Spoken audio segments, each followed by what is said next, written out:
What do you think about this?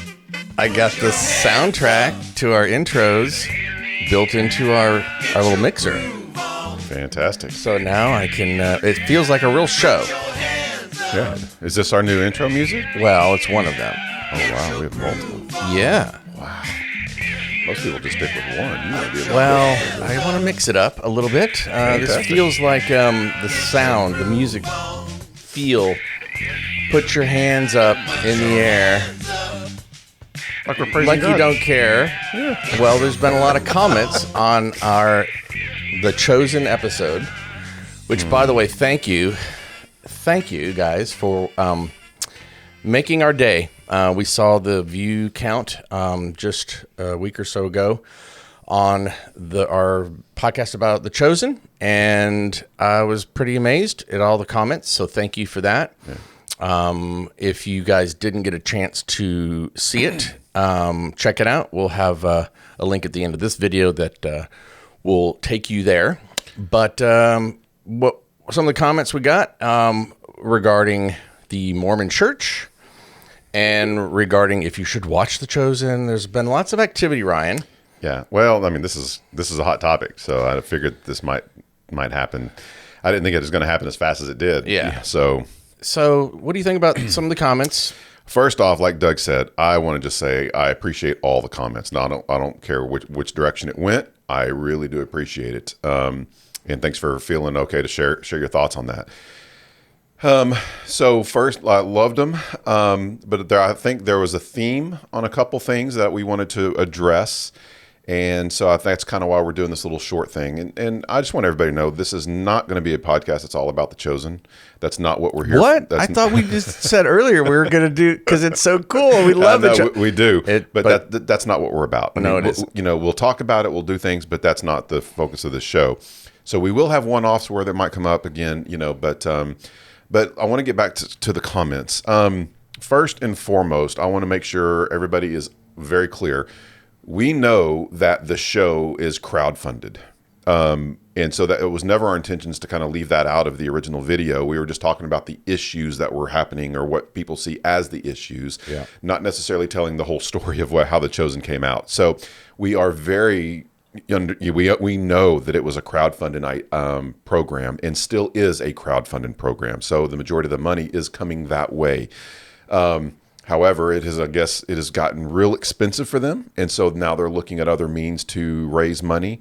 And the idea of the Mormon Church supporting and things along those lines, it's more indirectly versus the Mormon Church themselves, because Angel Studios is owned by two brothers who are part of the LDS community. That's what I learned too, is once I kind of saw the comments and I started researching myself, I'm like, oh, yeah. So you guys know a lot more about this than we do behind the scenes. So thank you, because we didn't know some of the stuff. But yeah, the fact that Angel Studios is started by two brothers, like you said, that are in the Mormon Church, and they had a great idea, and boom, the distribution of The Chosen was on there first, and then it branched off to its own. Now it's on Netflix and everywhere else. Yeah. So, indirectly, they have supported The Chosen. They probably have given some money to help get things rolling. So that's the issue. Not necessarily that all of the money has come in from there or anything along those lines. So I understand what y'all are saying. Thank you for the clarification, because we did fail to mention that. But but anyway, so that's what that was. So I do know it's crowdfunded. So I just wanted to make sure you guys understood that we know that, but we were just mainly talking about the issues that people had with it. Yeah, and even the behind the scenes stuff that we were made aware of. There's a rainbow flag on the set, and that's something that I saw, and I went, okay, well, that's just so. What I don't know what else to say about that is that's a representative of the world that we live in, and if you have a group of 50 to 100 people on a crew and actors and stand-ins, they didn't qualify everybody to be Christians and sign a waiver that says you must be Christian and must not be gay or hate God or anything like that. This is just real life stuff, and people have different opinions.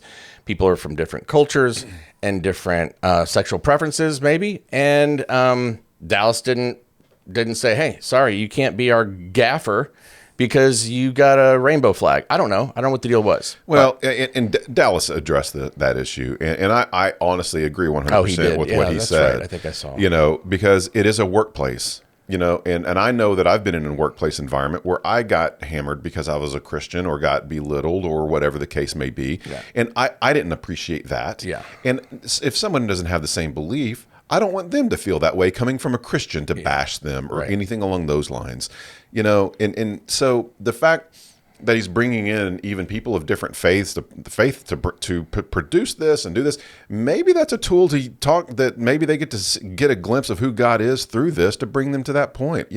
Who knows what God is doing through all of this. So just be careful. That's not necessarily saying he supports all that kind of stuff, but it is showing an aspect of love. And that's what I think more of us Christians should be more about, is showing love even to the people that we don't agree with lifestyles or whatever the case may be. Yeah. In the one comment I think I saw, and I've actually heard this in several times about Dallas's character and maybe some of the character on the staff. The thing also we need to know is, one, Dallas he's not God. He's not Jesus. He's a man. He sins. He has his own issues. Yeah. Okay. I have my own issues. Doug, you have your own issues. We all have our own issues. Yeah. Some of times they're more out in the open than others. And if we truly knew the character of everybody that we came in contact with, every Christian, we would probably not hang out with them. Right. But, I'm so glad that God does not treat us that way. Yeah. God shows us grace. He meets us where we are, and he loves us, and he's working through people through their issues that they're dealing with. Right. And I'm praying that if all those things that are mentioned about Dallas is true, I pray God is working through him, and maybe that's something as a community we can pray for him on. Yeah, absolutely. So it's a growth thing. He's going to have faults. We understand it. Your pastors have faults. Mm-hmm. They are not perfect. Yeah. So why do we put that up on people? The cast, they're not all Christians. Those disciples are not Christians. Most of them are not Christians. So, that's part of the community. That's the misrepresentation of the film and the Bible. Yeah. A lot of y'all out there love to just bite at stuff, and it's okay. We all have our opinions, and it's good, to share it. But just know that those emotions are shared by a lot of other people like you, and that it's okay, that it's different, and it's not perfect. But what we're talking about is the program, the content that we're watching, of being wholesome programming that we kind of long for, and this is finally here. I'm understanding that season 4 just got released into the theaters. Now, is it released in the theaters only first? For now. See, episodes 1 through 3 are in the theaters right now. It's a way that they're now using to fund the show, because they get quite a bit of money by doing it this way. And they're kind of bypassing Hollywood because they go directly to the theaters that way. And it's just like a full day binge of like season 1, of 3 season episodes. 2. Oh, 3 episodes. 3 episodes. It's only 3 episodes, not 3 seasons. And that'd be a long. That'd be a long binge. I would have to spend the night. It's 3 episodes right now. Then they've already said they're going to release the next 3 episodes of season 1. So they're starting at the very beginning. This is season 4. Season 4. This is all season 4. But they're going to release them first in the theaters, and then you'll be able to see them through their apps and stuff like that. But it's a way to support them. It's a way to raise money for them. Yeah. And show Hollywood, this is the kind of shows that we want. Yeah. So if you really want to make a stance for something, go to the theaters and watch it, because that's the whole point of this. Okay, so this is what's the right word? This is a cause. This is a demonstration. Yeah. By showing up at the theater, paying your money to go there, because it does tell Hollywood that, hey, there's a new way of doing things around here, and it doesn't always have to be. Yeah. Hollywood is putting out crap. Yeah. And this is a way for us to show we don't want that stuff. We'd rather have these other things. And Angel Studios is going to be putting out more. There's another one coming out that they're saying is just absolutely phenomenal. We're not here to support that yet. But these are ways that we can help support to get better content out there. I wonder how many other, I don't know, we call it studios, producers, filmmakers, would would kind of gather towards that side opposed to Hollywood, because the procedures and processes of getting picked up by a distributor. Oh, Lionsgate picked us up, and then all the layers in there that kind of get watered down.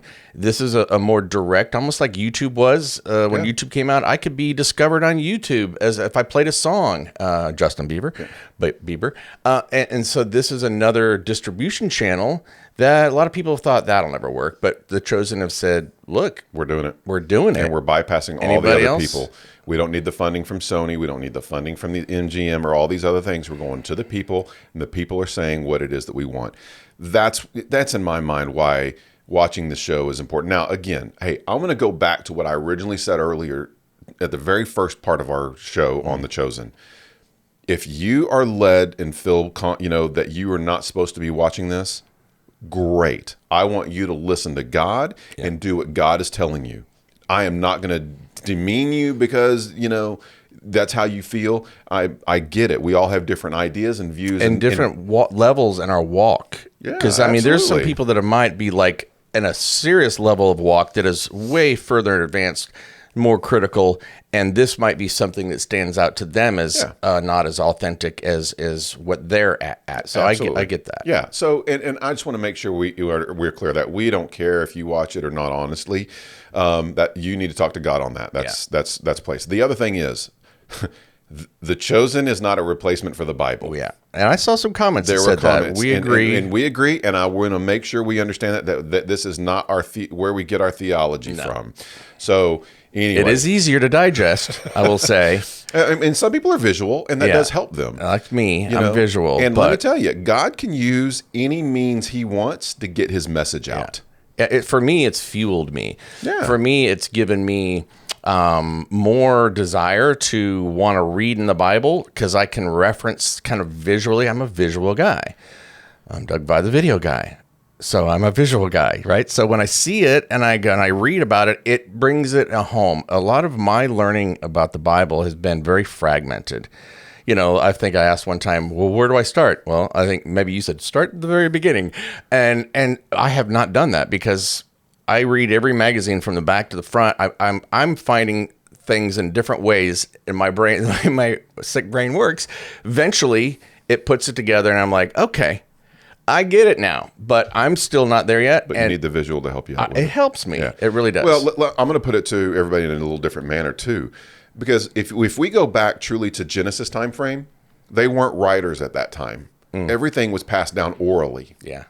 And if we were to keep that whole idea of, well, God only does things, you can only do things of God or learn of God through the oral traditions and oral what was passed down, and then someone comes along and now writes that stuff down, and you go, well, we don't need the write because we've always done it, orally. Well, then we wouldn't have the Bible here today. Yeah. Well, they didn't have the means to do video today, like they do today. So maybe this is just another media form that God can use to bring people to understand who he is. So times will change. The way that the message is done is going to be differently. So we need to, not trash it, but because of different views and things, just be careful and ask God if it's something that you need to be watching. So anyway, so season 4, have you heard anything about what's coming? So I'm kind of putting 2 and 2 together. Yeah. I haven't seen it. I haven't saw any reviews. I'm getting away from it because I'm waiting for my wife to get back in town so her and I can go watch it together.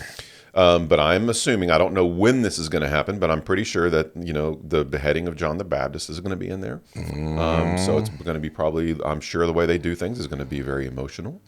May be hard to watch. Now, John, is that Jesus' cousin? Mm-hmm. Yeah. Mm-hmm. The crazy looking guy in the who's in the cell and all that kind of stuff. Yeah. Well, that's where it's heading. And if you not, I'm not going to, hopefully most of you guys have read the story. If you've read the book, then if you read the book, I don't want to, but it's a tragic end to him. Yeah. And so that might be what's in season 4. It may even be this first 3 episodes. Oh, really? Yeah. Because see, I in church the day I was talking to you guys, you're talking about whatever, and I go, hey, The Chosen, this isn't the one where he's going to be crucified, is he? And somebody said, no, that comes in season 7. And I went, what? We're in season 4? So there's 7 seasons queued up Tell me what you know about season 7. Why is it stop at 7? Do you know? So as of right now, Dallas has said he's going to stop at 7, and that's where the series will end in season 7. God 7 is made the world. 7 in is a big 7 number. days. You know, and I'm sure that's kind of where Dallas came from. This is 7 is a big number. It's the number of completion. Yeah. So therefore, he's looking at his season as in season 7. Can you imagine now that we've gotten to really be connected with Jonathan, the actor playing Jesus, and us watching Jesus in the show, being crucified? The Passion of the Christ really moved me. Cried many times. Just that one clip, right, of him being dragged and all that, and tortured and all that stuff. But it was a movie, right? But I've watched this Jesus for years now, and now the connection is going to be. So I'm curious to see how that. It's just several years in the future. Yeah, you're not the only one. There's many people on set who don't want to see this happen, but it's where it's going. And the Jonathan, have you just real quick before we close this one, the Jonathan and Jesus docuseries? I'd call it a docuseries. Yeah. I started watching, I think, the first 2 episodes. It was pretty interesting. I think to see Jonathan's, he said it takes 15 to 20 years. And they told him that it takes 15 to 20 years before you make it. And he goes, that's about right, because he was starving, was eating ramen, and didn't have any money in his bank account. And his sister didn't even realize that he was, and then he got this opportunity and how his life's changed. Yeah. And that's always a fascinating part for me, is to see a normal person. That's why the American Idol and all these shows where ordinary people are performing, and we get to root for them. And I see Jonathan in that role of seeing him as an average actor, following his dream, and how his life has been transformed into that one scene where he's like, okay, I got 8 hours of interviews and all these people going, so tell me what it feels. I mean, how does it feel playing Jesus? And all these questions. And can you imagine me I'm like, okay, here we go again. So yes, it's very challenging, but I feel like called. I can't imagine what he's going through, and processing all this. So it'll be interesting to see, hopefully he can hold on. I have a feeling he will. I mean, if God is the one who's in this, then God will give him everything he needs to make that right. But I would encourage y'all to check it out. There's a lot of spin-off things about The Chosen. There's lots of podcasts out there. Because it's so fascinating, the phenomenon of how popular it became, how quick, and then boom, you get the actors and the studios and how it was funded. It's a really unique story. Yep, so that's why we chose to do it. And I hope that explains kind of some of the content and the comments and stuff. And honestly, please continue commenting if you feel led to do that. I am no way discouraging anybody from doing it. This is from our hearts, letting you know where we are. And anyway, so we just felt that that we needed to follow that up. Let's see if I can push the buttons right. We're going to close with our song. Everybody, let the dancing begin. Put your hands up. Put your hands up. Thanks for watching. Please like and subscribe. We've got a whole list of topics that we've got in our Google Doc here, and we're recording them today. So please subscribe, because that does help. It does. It helps us continue to do what we're doing, and God bless you. God bless you guys. Absolutely. God bless all of y'all. Be good.